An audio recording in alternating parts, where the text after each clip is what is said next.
morning and welcome to First Unitarian. Please remain seated as we sing together. Come sing a song with me. Come sing a song with me. Come sing a song with me. Come sing a song with me, that I might know your mind. And I'll bring you hope when hope is hard to find. And I'll bring a song of love and a rose in the winter time. Come dream a dream with me. Come dream a dream with me. Come dream a dream with me, that I might know your mind. And I'll bring you hope when hope is hard to find. And I'll bring a song of love and a rose in the winter time. Come walk in rain with me. Come walk in rain with me. Come walk in rain with me, that I might know your mind. And I'll bring you hope when hope is hard to find. And I'll bring a song of love and a rose in the winter time. Come share a rose with me. Come share a rose with me.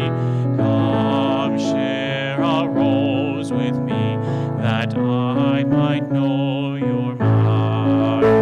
And I'll bring you hope when hope is hard to find. And I'll bring a song of love and a rose in the winter time. One more refrain. And I'll bring you hope when hope is hard to find. And I'll bring a song of love and a rose in the winter time. Welcome to the First Unitarian Church of Rochester, where our mission is that through spiritual connection in community, which one comes first? We listen deeply to others and ourselves. We open to wonder and transformation, and we serve together with love and humility. And we do those all the time and in no particular order. I am Reverend AJ, and I use he and him pronouns, and I'm one of the ministers that serves this congregation, along with our new interim lead minister, Reverend Keith Cron, who will be here in worship starting next Sunday, and has already begun to get to know the board and certain leaders and getting involved with staff, getting his keys to the building and all of that good stuff. Helping lead worship here this morning, we have Pablo, our music director, Donald, Sue, and Emily and the AV team keeping us all connected, and all of you, everyone here coming together, making the church. You are the community and the church, and well, it would be a very odd worship service if those folks I named were doing this and there was nobody else here. So thank you for being here. You are very welcome. And if, like Reverend Keith, you are new or new-ish around here, please stop by at the welcome desk downstairs so that we can help you get connected around here and get to know you a little bit better. And you are also invited to stay after the service during our time for connection. We have programs in small groups, but one of them that we have every Sunday is our Inquirers series, which is designed for newcomers or anyone interested in the topic. So we'll remind you about that at the end of the service. And if you're here today because you are going through a hard time, or you're worried about somebody else who's going through a hard time, please reach out. We have a lay pastoral care associate team to connect with. Even during the service, Marianne is here in the back of the sanctuary with a beige and rainbow stole. You can connect with her during the service if something comes up, or afterwards, or reach out by email or get in touch with me, and we can get you some pastoral care and some listening support. Not much in the way of announcements, but I do want to let everybody know that our annual Homecoming Sunday is coming up in about a month. That'll be September 13th. Will be our homecoming, our annual ingathering and beginning of the official church year. So look for more information about that Sunday. And the Saturday before, we'll be having a potluck, and we'll have all those details coming out soon. That's also when we will return to having 2 worship services at 9:15 and 11:30, with that connection time held between the services at 10:30. But as we settle into this time and this place, I invite you to take a breath, settle yourself, prepare yourself for worship in whatever way is best for you. We acknowledge with respect the Seneca Nation, keepers of the Western Door, and part of the Haudenosaunee people, on whose ancestral and contemporary lands First Unitarian now stands.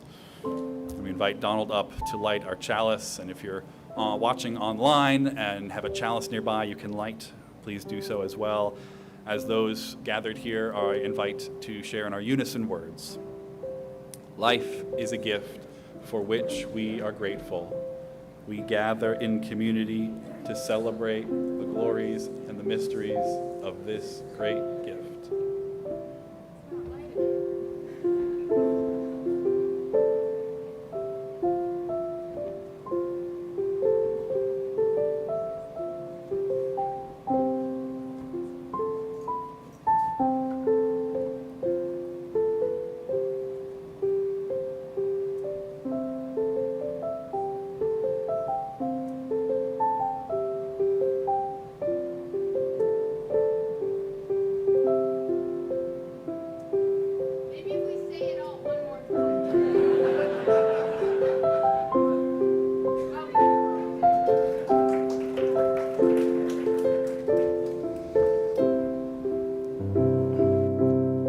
Let's sing a little bit more. We're going to sing Voyaya.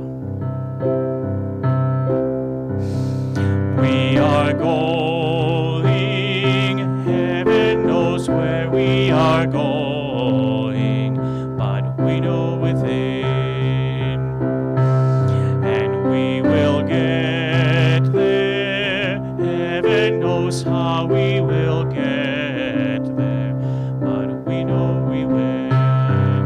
It will be hard, we know, and the road will be muddy and rough, but we'll get there. Heaven knows how we will get there, but we know we will. Voyaya, voyaya, voyaya, voyaya. We are going, heaven knows where we are going, but we know within. And when we get there, heaven knows how we will get there, but we know we will. Voyaya, voyaya, voyaya. Voyaya, voyaya, voyaya, voyaya, voyaya.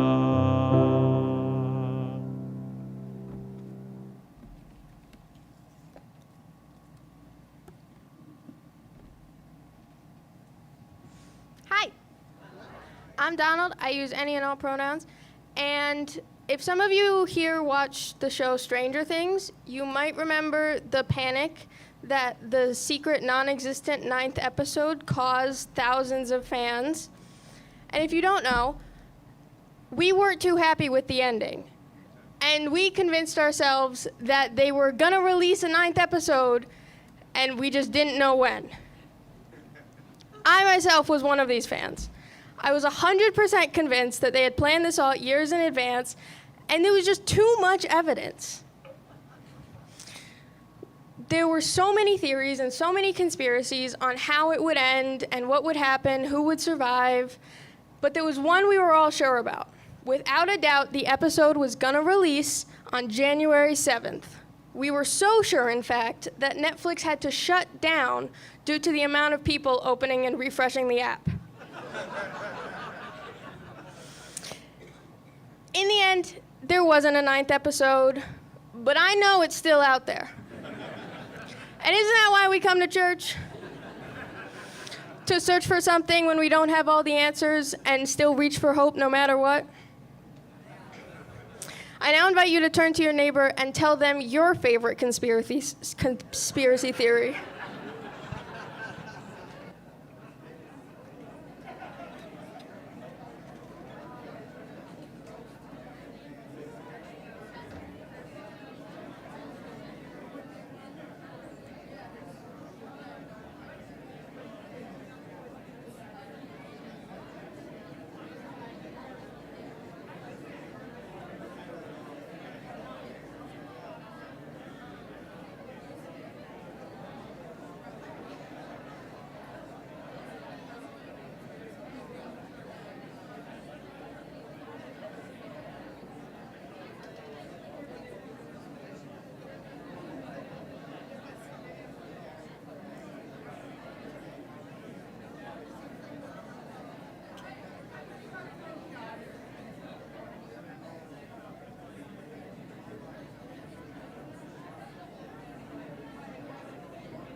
All right. Have we all got our conspiracy theories sorted out? I'd like to invite any kids who would enjoy hearing the story up to the front. Come on up. There we go.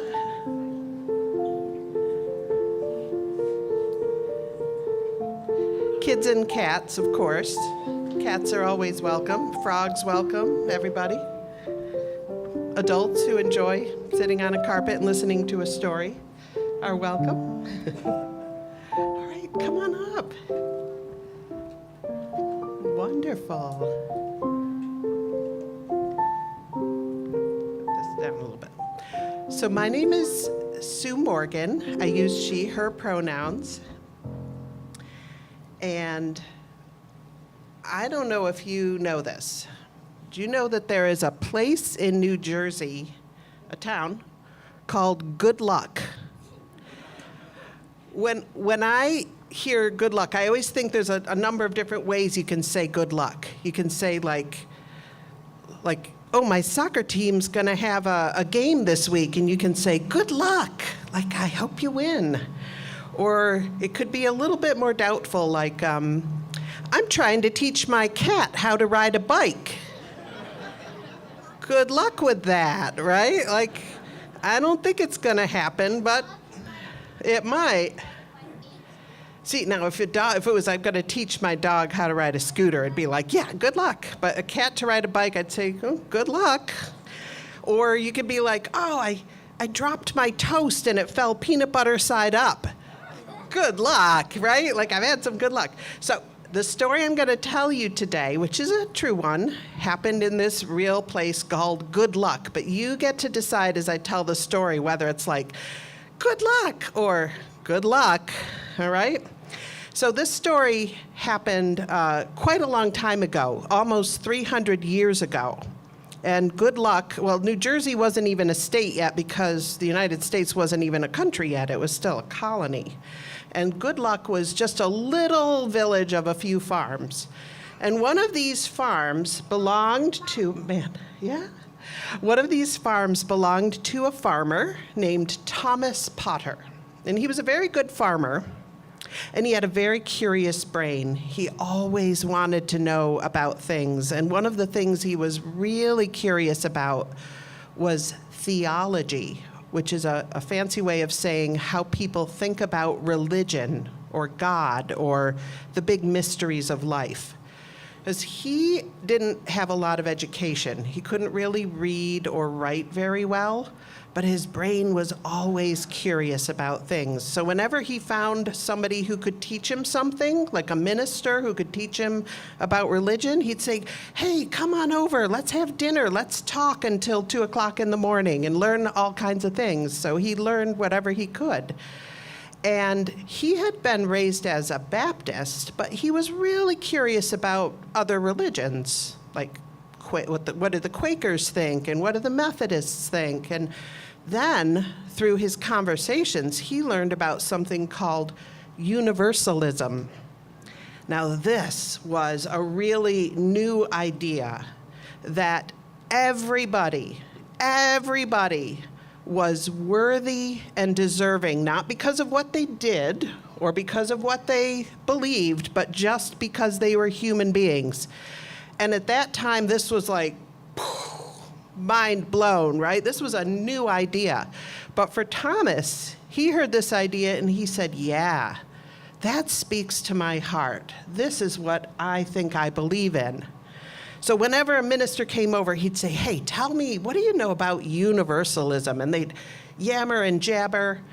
And Thomas's wife, who was a lovely woman, I'm sure, she got a little bit tired of these late night conversations going on while she and the kids were trying to sleep. So I don't know about you, but my parents, when my siblings and I got into an animated discussion, they would say, can you take it outside? And Thomas's wife kind of essentially said, darling, I love you, but could you take it outside? You know, these late night conversations. So he said, sure. And what he ended up doing was he built on his farm, he built a meeting house, kind of like a chapel. So he built this meeting house and he said to his wife and his neighbors, look, I've got a Universalist meeting house, the perfect place to hold regular meetings about universalism. Now I just need a Universalist minister to come and hold those meetings. To which his neighbors and his wife replied, good luck, because there weren't any in New Jersey, and there may not even have been any in all of America at that time. It was so new, this idea, that there were just mostly a few ministers in England that were starting to think this way. But Thomas had hope. He had built his building. The minister was going to come. He was sure of it. He just had to wait. Well, meanwhile, in England, there was a young man named John Murray. And he had been raised in the Anglican church, like most Christians in England were. But he was like Thomas, really curious about theology and religion and all those cool ideas.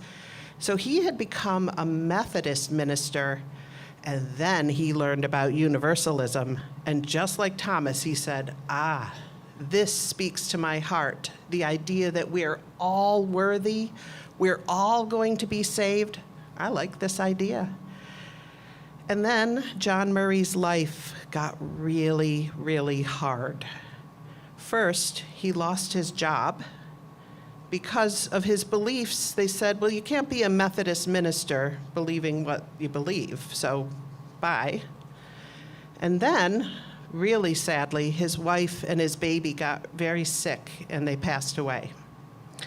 And then he didn't have any money because he didn't have any job and he probably had some doctor's bills to pay, and he almost got put in prison.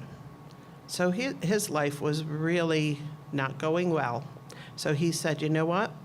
I'm going to sell my house and all my things, and I'm going to use the money to buy a passage on a ship and go to America and start all over again in the colonies. Not as a minister. I'm done with religion. I'm going to do something else. I don't know, maybe I'll be a dentist or, own a shoe store or something, anything but a minister. So he bought passage on a ship, and the ship was called the Hand in Hand, like that. And it was sailing to New York City, but with a stop in Philadelphia first. So they got to Philadelphia, and then on their way up the coast to New York City, the ship got stuck on a sandbank, kind of like in the winter when you're car gets stuck in a snowbank, couldn't go forward, couldn't go backward, couldn't go anywhere. So the captain had to think and had a really good idea. If I take some of the cargo and people out of the ship, it will be lighter, and then it'll rise higher in the water, and we'll get off the sandbank and can sail out to deeper water. So that's what he did. He had a smaller boat on the ship, and into it he put a bunch of the cargo and John Murray and a few of the sailors and said, "We're heading to New York, you guys follow us." All right? So the boat got off the sandbank, started heading up to New York. The smaller boat with John Murray in it, that started sailing out of the bay where they'd gotten stuck, but then the winds changed. And every time they tried to sail out of the bay, the wind would blow them back toward the shore. They tried again, sail out of the bay, they got blown back to the shore. It seemed hopeless, so finally they said, listen, let's just drop anchor right here, and we'll go on to land and get some food and some water and hope the winds changed. Well, Thomas Potter was watching all this happen in the bay that was right off his farm, and he says, oh my goodness, there's a boat stuck on a sandbank? Oh, there's some people coming off the boat. It's my Universalist minister. I just know it is. I'm 100% sure of this. He was so sure after he'd been waiting 10 years for this person to arrive. He was so sure this was the person he'd been waiting for, that when he met John Murray, he didn't say, oh, excuse me, sir, but do you happen to be a Universalist minister? He just said, I've been waiting for you for so long, and here you are. To which I'm sure John Murray was like, what? Okay.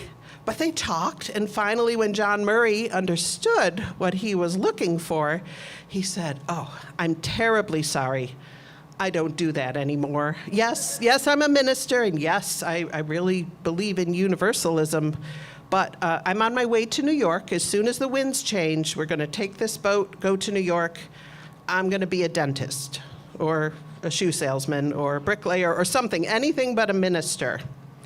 And Thomas Potter said, I am terribly sorry, but no, you're not, because the wind isn't going to change until you have preached a sermon in my meeting house. It's been empty for 10 years. We've been waiting for you. And finally, they argued about it a little bit, but they made an agreement. John Murray said, okay, if the wind hasn't changed by Sunday, I'll preach a sermon for you. Well, Sunday came, the wind hadn't changed, and on September 30th, 1770, John Murray preached a sermon about universalism in Thomas Potter's meeting house to mostly just his family and his neighbors. And then, as he finished up the sermon, a sailor came rushing up to him and said, guess what? The wind changed. We can go to New York. So that's what they did. They sailed on to New York. But not for very long. John Murray actually headed back to Good Luck, New Jersey, and he became the minister at Thomas Potter's meeting house. And then he pretty soon was traveling around talking about universalism to other towns and villages, and eventually up to Massachusetts, Gloucester, Massachusetts, where he opened up the first Universalist church. And a few years later, after the United States was finished fighting the war for independence, he helped to start the Universalist Church as a denomination in America. So for us, that was good luck, right? May this story unfold in your hearts until we're together again. So let's sing the children out.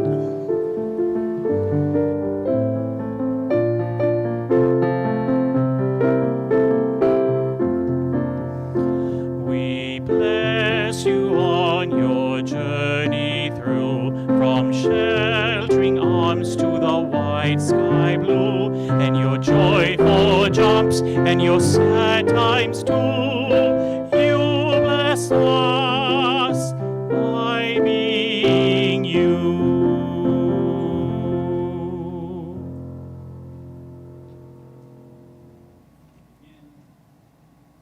I want to begin our pastoral segment of the worship service by offering an embodied practice. Now this is the embodied part of this practice. You will need at least one hand with fingers and a thumb that can be brought together on their fingertips like so. But you can adapt this to any way that your body needs to, or go through it mentally as well. And this practice is called I Am Here Now. And this is a practice that you can learn and take with you and use it whenever you need a little dose of centering, of grounding, maybe a dose of what you feel here on Sunday mornings. You might use it at the doctor's office, or in the hospital, or when comforting a friend, or when doing something that you're a little scared to do. And so the practice is simple. You touch the tip of your thumb to the tip of each of your 4 fingers. And as you do, you slowly say these 4 words with each finger. I am here now. And you can say it aloud or just to yourself. You can make it visible to others that you are doing this, or it can be just below a tabletop, or in your lap under a napkin, or out of the view of the Zoom screen if you're in a meeting. And this morning, to do it together, I'd like us to go through this phrase actually 4 times. And the change I'll do is actually that we'll say the whole sentence for each finger, but we'll use the finger to help us emphasize a different word in the sentence, to give us a different kind of grounding. So we'll go through with I am here now, because that is the place of identity and of claiming who we are. I am here now emphasizes the reality of our existence and our being. I am here now grounds us in place. And I am here now grounds us in time. So I'll invite us to go through this, saying it out loud, and then once more in silence, which I will invite us to then linger in some moments of silence held together before I offer a prayer from the Reverend Maureen Killeran. I am here now. I am here now. I am here now. I am here now.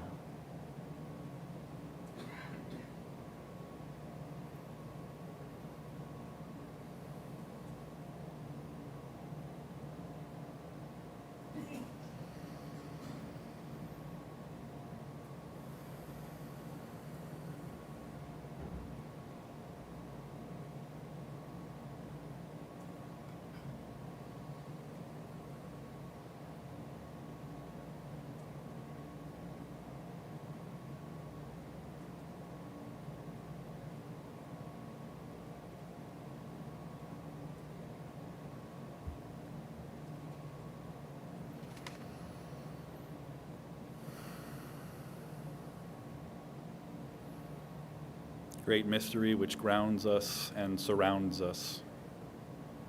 Divine presence known by many names and in many ways. Spirit of all blessing, be with us in the ordinariness of our days. May hope's light guard us and keep cynicism from our hearts. May the energy of laughter build endurance for the dark times of our lives and our shared history.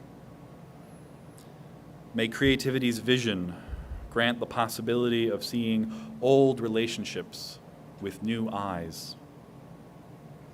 May the oil of healing keep us from anger's hardness or from despair. May the mantle of humility give courage to admit when we are wrong. May compassion's loom weave in us the discipline to forgive. May patience help us bear in mind that ours is not the only scale of time. May the flame of justice be a beacon for the choices we must make. May peace be ever in us and sustain our stressful days. Spirit of all blessing, be with us in the ordinariness of our days. Amen, and blessed be. We enter now into ritual, to bring what is on our hearts and lay it on the altar of community and spirit. Honoring the complexities of life, I invite you to bring to mind whatever grief or gratitude or growth or combination of one or more of these, whatever is most alive in your spirit this morning. For those watching online, you are invited to share what that is in the chat. And here in the sanctuary, you are invited forward to one of the altars to choose a stone, perhaps hold it for a moment, and then drop it into the vessel of water so that it may be held along with all the other stones, all the other grief, gratitude, and growth held by this community. If you would like an usher to bring a stone to you, please simply raise your hand.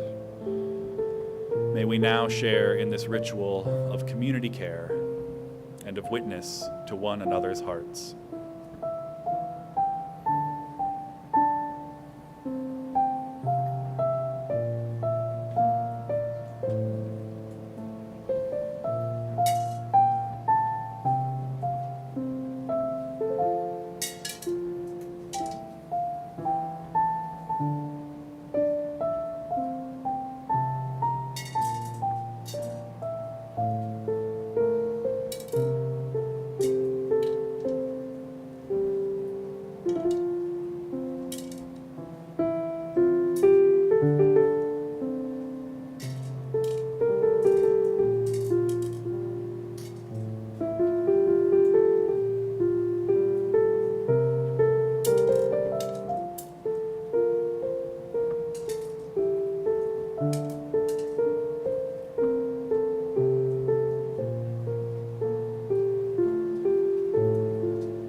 hold in our hearts for ourselves, for each other, and for the world is held in this community, and also by the larger love that holds us all, always. Amen.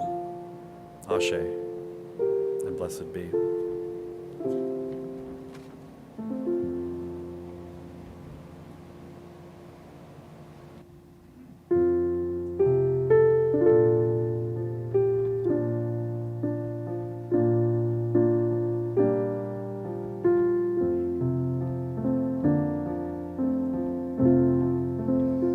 I invite you to sing the musical meditation, which is There Is More Love Somewhere.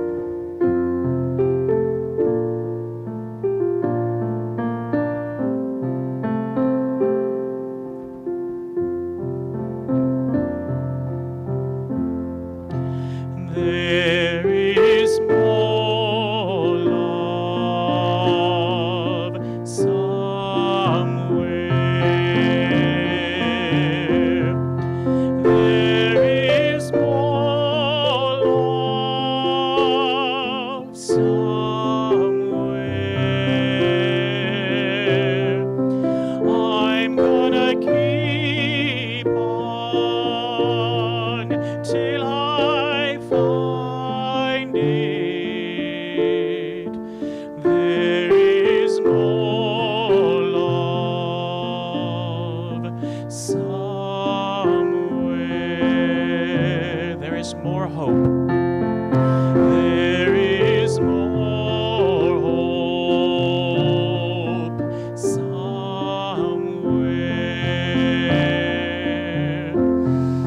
There is more hope somewhere.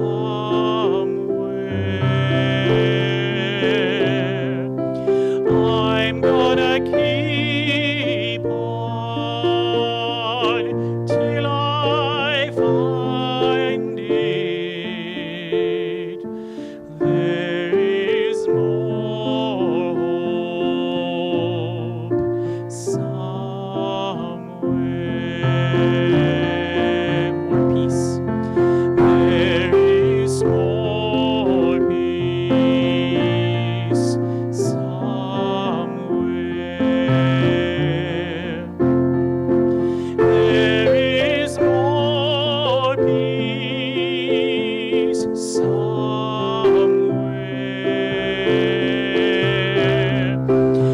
I'm gonna keep on till I find it. There is more peace somewhere. There is more joy. There is more joy somewhere. There is more joy somewhere. I'm gonna keep on till I find it. There is more joy somewhere.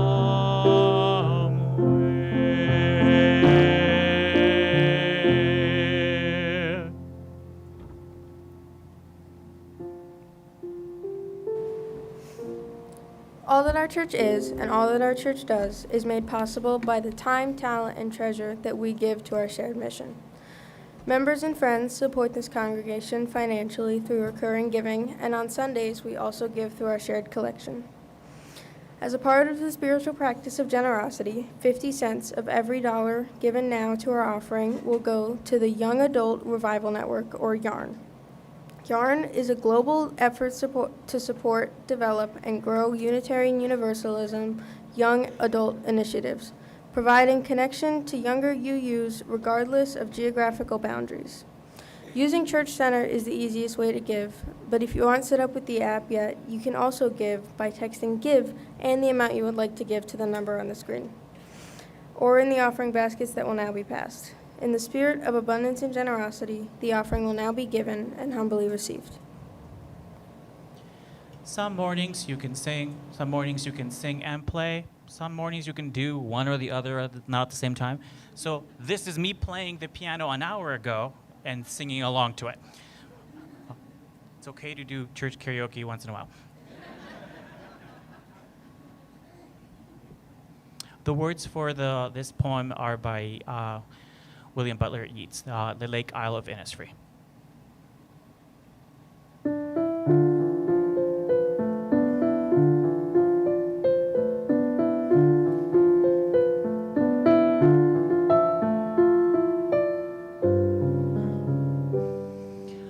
I will arise and go now and go to Innisfree, and a small cabin build there of clay and wattles made.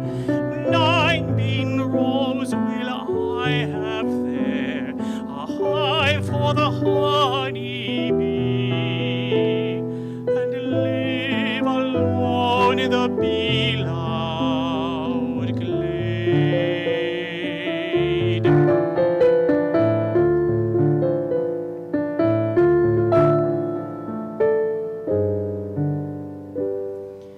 And I shall have some peace there, for peace comes dropping slow, dropping from the veils of the morning to where the cricket sings. There midnight soul a glimmer, and moon a purple glow.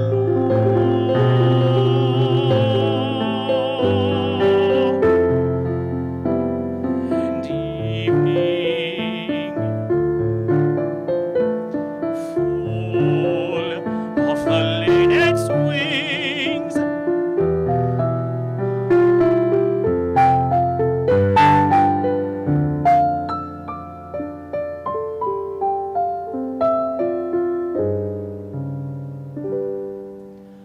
I will arise and go now, for always night and day I hear lake water lapping with low sounds by the shore, while I stand on the roadway or on the pavement's gray. I hear it in the deep heart's core.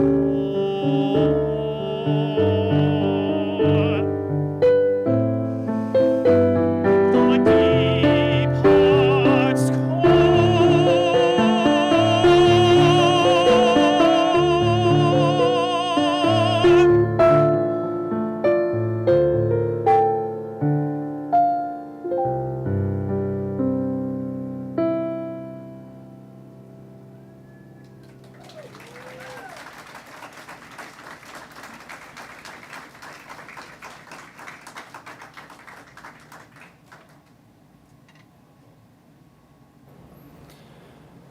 Thank you, Pablo.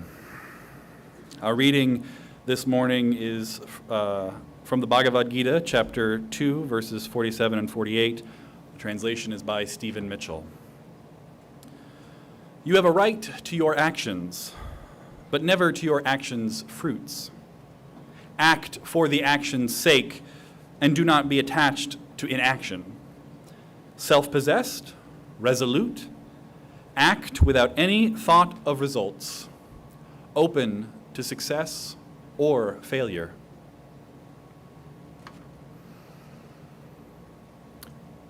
As you may have picked up if you've been coming here for a few weeks, our summer theme is hope.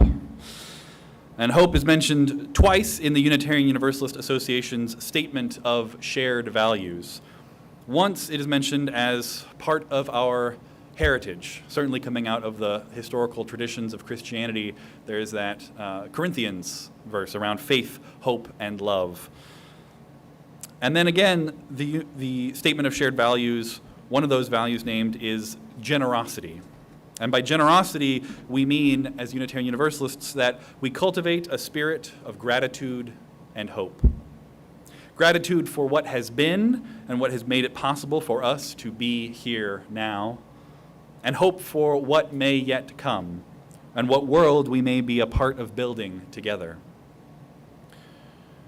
I appreciate hope being located with the value of generosity because hope is, I think, more powerful as a gift we give to others than as something we seek to be reassured by from on high, perhaps. It is fitting, of course, then, that our opening hymn this morning is not, "I will be brought a rose in the wintertime," but it is an active phrase from the first person, "I will give you hope and a rose in the wintertime."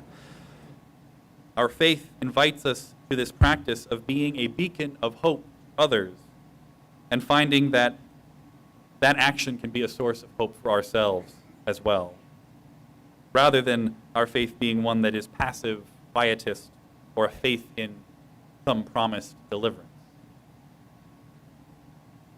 And we also know in our diversity of theologies and beliefs, approaches, that what gives one person hope may not work for the next, that we each have a different way into hope and into offering hope to others. And so one of the questions I invite you to reflect on this morning and this week and perhaps for your entire life is, what is it in your personal theology, your individual beliefs about the world, about religion, about God, that is the language that resonates with you? What is it in that grounds you in hope or helps you offer hope to others?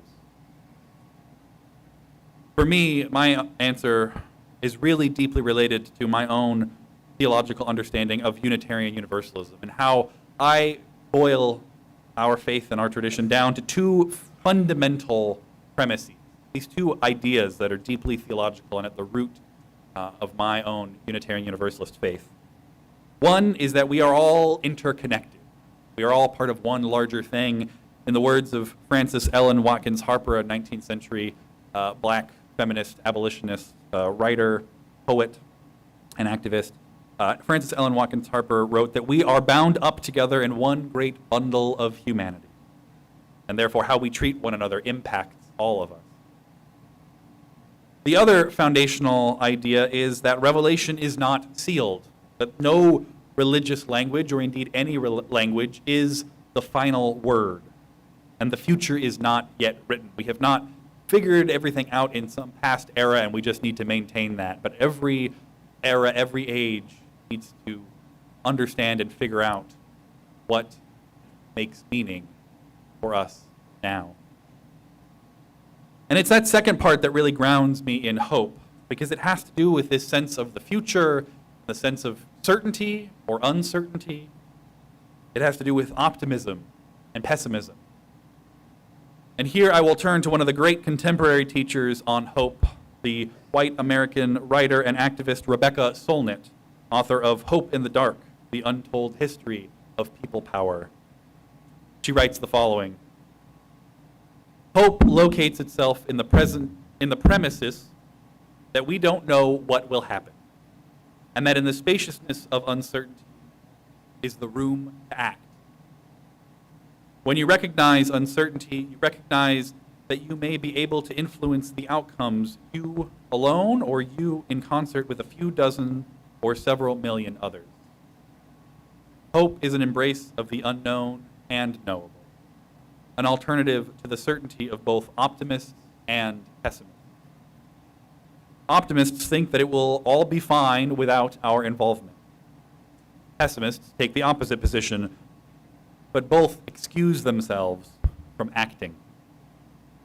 It's the belief that what we do matters even though how and when it may matter, and who and what it may impact, are not things we can know beforehand. We may not, in fact, know them afterwards either, but they matter all the same, and history is full of people whose influence was most powerful after they had gone. End quote. Another teacher on hope for me, ancient one, comes from the words of Lord Krishna, avatar of Vishnu in Hinduism, as expressed in the sacred text, the Bhagavad Gita, and particularly in the quotation that I opened this sermon with. To follow the framing of the Gita, follow Rebecca Solnit's words with that framing, optimism is when one is open only to success and cannot imagine failure. This may provide some false hope for a time, but eventually reality will come crashing in, and the optimist cannot cope with the harsh realities of life. Perhaps this was Thomas Potter, in fact. He luckily got bailed out because the preacher did arrive. And I wonder, though, if his hope, it may have been a different quality, and if if random chance had played out differently, he may have spent 10, 20, 30 years never finding that universalist preacher. And if his belief was rooted in optimism, that may have eventually given way to reality and failed him and been a difficult thing. But if his hope was rather based in, I don't know the future, I'm going to build this meeting house, I'm going to hope that a preacher will come, and if not, then I still have a meeting house to meet with my friends and talk about religion and faith. Maybe I'm making up my own history, but I tend to think that he was more in the camp of hope than of pure optimism. But back to the Bhagavad Gita, pessimism would be when one is only open to failure and cannot imagine success. This may protect you to some degree from disappointment or pain, but it also destroys motivation and the capacity to make a difference through your own actions. And pessimism all too easily becomes a self-fulfilling prophecy. Hope, then, is that openness to success or to failure, or perhaps the openness to success and failure, and taking righteous action regardless of what may ultimately come from it. And to be clear, this is a question of theology. Our answers, our opinions about the future and how certain it is and how it may turn out is absolutely a theological question.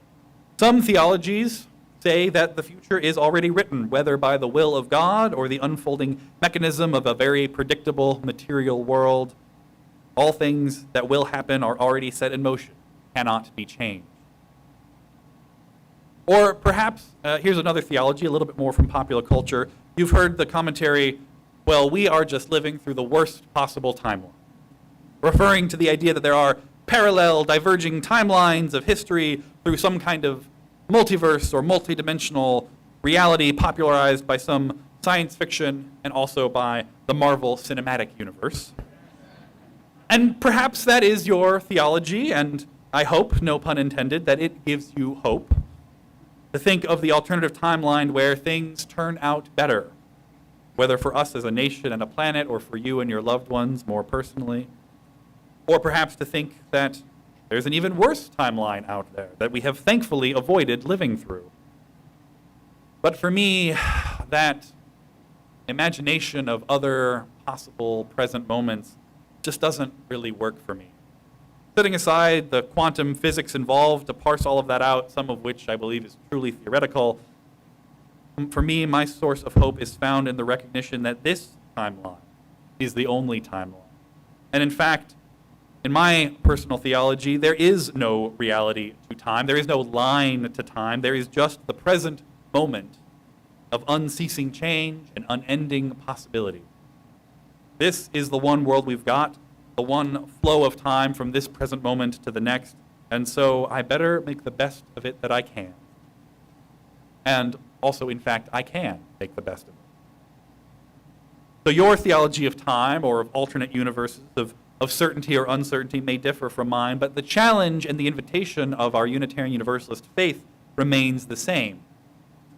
How do your questions to the big answers about existence, the existence we find ourselves in, which surpasses any attempt to define it in the first place, how does it help you, in the words of the Gita, act for the action's sake without being attached to inaction and being open to success or failure? Cynthia Bourgeault, an Episcopal priest and modern-day mystic, writes, Hope's home is at the innermost point in us and in all things. It is a quality of aliveness. It does not come at the end as the feelings that result from a happy outcome. Rather, it lies at the beginning as a pulse of truth that sends us forth. So this spiritual orientation of hope, not a prediction or prognostication about future results, be they good or ill. This spiritual orientation of hope, for me, I think it reflects the true nature of where we are, but I think it's also very practically helpful. Now, as the Buddha is often paraphrased as saying, don't take my word for it, practice what I'm preaching and see if it works well for you. And if it doesn't work, don't use it. But I want to share a little bit about the work that our congregation does in this effort to take action and be grounded in hope. There's a phrase used by our own Amy Stockwell, who's the organizer of our This Is What Democracy Looks Like group, and I see some smiles and nods already, where she talks about action over anxiety. That the best antidote to despair and the worry about our world is to take action, preferably together, but even alone. Doing something changes the world and it changes our own perspective. I want to share a story with permission from Lynn Kelly, a member of our church and a member of that group, who on Friday was at a friend's house and their neighbor was having some roofing done. And the people who were working there were set upon by ICE agents and they were abducted. Even though the employer had the papers and these were legal residents, I don't know the details, but there was apparently some legal arrangement, and yet that doesn't matter because ICE is pursuing its quotas and breaking the law left and right. So Lynn witnessed this, but instead of being paralyzed by fear or uncertainty, and luckily she had the preparation, she had the training from our This Is What Democracy group. She knew about the Rochester Rapid Response Network. She had the phone number to call, and she called and reported what was going on, I believe, as it was happening. The person on the phone was able to comfort her, give her some grounding, and explain what needed to happen. And so she was able to talk about exactly what had happened and take down as much information as they could. And those people were still taken. And we don't know where they are or what will become of them. But Lynn was able to take action grounded in hope. Optimism might have led Lynn to say, well, that's a very bad thing for me to witness and for things to happen, but ultimately it will be fine. Someone will take care of it. Please let me just carry on. Pessimism might have led her into despair, worrying over what happened, but not being empowered to do anything. But instead, she was prepared, she acted, she knew who to call. It didn't fix everything, but it was her doing something and practicing for the next time. Here is Rebecca Solnit again. Hope is not a lottery ticket you can sit on the sofa and clutch, feeling lucky. It is an axe you break down doors with in an emergency. Hope should shove you out the door because it will take everything you have to steer the future away from endless war, from the annihilation of the earth's treasures, and the grinding down of the poor and the marginal. To hope is to give yourself to the future, and that commitment to the future is what makes the present inhabitable. So hope is actually, in many ways, a more faithful commitment to the future, uncertain as it is, than any kind of pessimism or optimism, which might try to pass itself off as realism. But to shift our focus for a moment from national politics, local happenings, to a even more local here at First Unitarian, I want to take a moment and acknowledge that First Unitarian has really officially begun our 2-year period of interim ministry.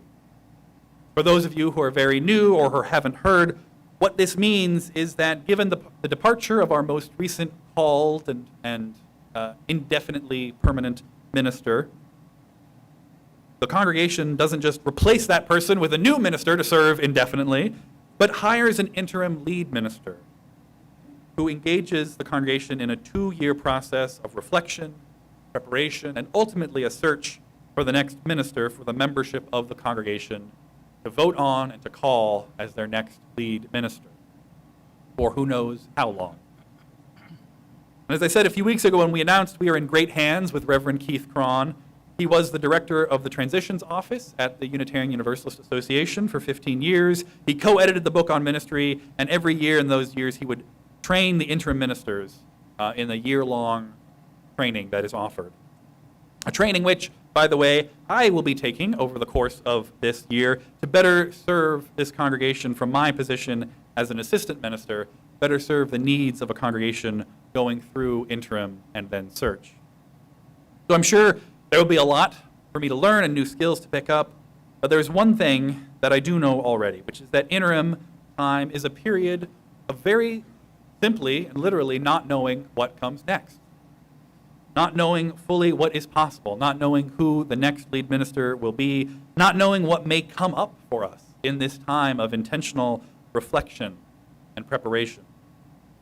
This period will end in the call for a new settled minister, but that person that you will call isn't who they are quite yet. And the congregation that will call that minister isn't who they are. Well, you are not that congregation yet. You are this congregation right now. And the time between now and then is a time to face the realities, especially the difficult ones, and celebrate the good ones, and to acknowledge the span of uncertainties and possibilities. And as such, I think it is an inherently hopeful time. In some ways, even more so than when a congregation has a settled minister. Although again, the theological truth is always there, whether we're in interim ministry or settled ministry, we don't know the future. And therein lies possibility and hope. And an interim time can be unsettling, it's true. But I want to encourage you that now is actually the best time to deepen your involvement, commitment at church. And not just because now is the only time that we have. And even if you might feel some sense of hesitation, especially if you are newer to the community in the last few years, maybe you really connected with Reverend Sherry's leadership and presence. Maybe you're thinking, I don't know, will this be the same place that I thought it was? Pessimism would say, well, now things are definitely going to change for the worse, so why bother investing any more than I already have? Optimism would say, well, things will be just fine, the leaders will take care of things, so maybe things will stay totally the same. There's certainly nothing I need to do. Church will just keep on being the same church it always has been. Spoiler alert, if you hang out here long enough, the church changes because you and your presence and your perspectives and your contributions change it. Because everyone else here is doing the same thing, changing the church every week, really, every day. Hope says that the future is unwritten and invites you to deepen your participation. Life in our nation's democracy, in your community, yes, even in your church. And let me tell you, there are abundant opportunities for involvement and giving back. We need more folks to sign up regularly for greeting and ushering on Sundays. We need folks for coffee cleanup and setup. If audio-visual technology is your interest or something you'd like to learn more about, you will not regret getting to know the joy that is working with our production coordinator, Emily. Or if you can show up during the week, there's always a project or 3 for office volunteers to work with. Are you handy with power tools or heavy lifting? You could give a boost to our building with our bi-friars, those intrepid souls who meet bi-weekly on Fridays, hence the name bi-friars, to tune up and tend to our beloved building. And I am sure they have their work cut out for them as we undergo our period of renovation over the next couple of years as well. Do you have a green thumb? Or would you like a green thumb? You can join our gardeners on Wednesdays. Believe me, there are plenty of ways to get involved and to give back and to deepen your relationship, this church, the people, the institution, to this life-giving faith. And it's one of my goals to make sure that we more clearly communicate what all of those needs are, where we need help, and how you can get plugged in to help. And actually, if helping with that kind of organizational project is something that excites you, please come talk to me after the service. Much like Thomas Potter, part of your task, First Unitarian Church of Rochester, over these next 2 years is to build the church before you find the preacher who will next be the lead minister. And these next 2 years, perhaps even more than the last 2, will test our nation and our democracy.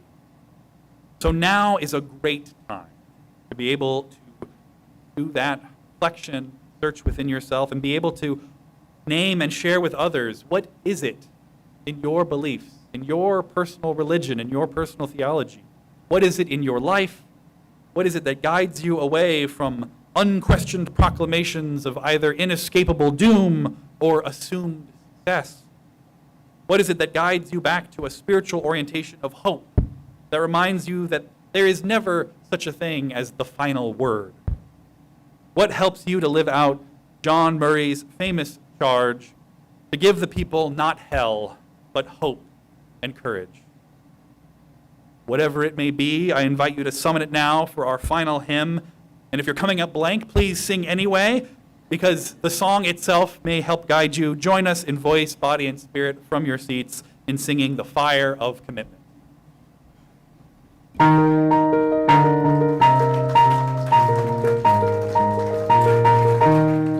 From the light of days remembered burns a beacon bright and clear, guiding hands and hearts and spirits into faith set free from fear. When the fire of commitment sets our mind and soul ablaze, then our hunger and our passion meet to call us on our way. When we live with the assurance of the flame that burns within, then our promise finds fulfillment and our future can begin.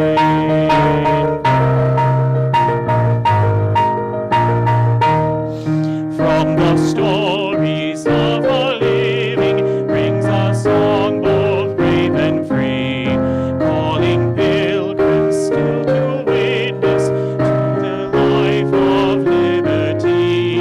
When the fire of commitment sets our mind and soul ablaze, when our hunger and our passion meet to call us on our way, when we live with the assurance of the flame that burns within, then our promise finds fulfillment and our future can begin.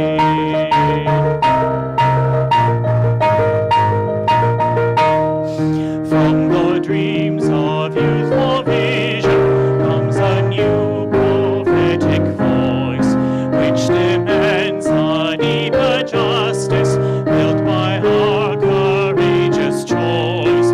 When the fire of commitment sets our mind and soul ablaze, when our hunger and our passion meet to call us on our way, when we live with the assurance of the flame that burns within, then our promise finds fulfillment and our future can begin.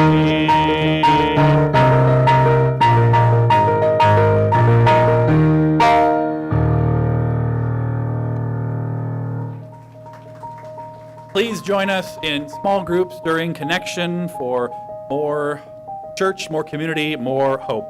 Our inquiry series this morning is talking all about pastoral care. So when I offered the pastoral care team this morning, and if you thought, I don't actually know what that means, whether you're new or not, please join us for the inquiry series to learn more about our pastoral care team. This is what democracy, of course, is what democracy looks like. Also, this is what democracy is. We'll be meeting here in Gilbert Hall after the service. Our drum circle is gathering, and our 20s and 30s group is gathering as well. And I'll invite Donald up to extinguish the chalice. I invite you into our unison words. We extinguish this flame, not the light.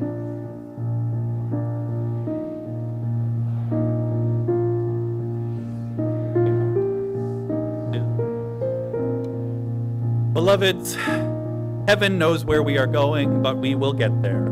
We will find more love because we will bring more love. We will bring an axe of hope to break down the door. We will bring a song of love and a rose. and with an openness to success or failure, we will give them not hell, but hope and courage. Go in peace. I love you. Go and love the world. Blessed be. Amen.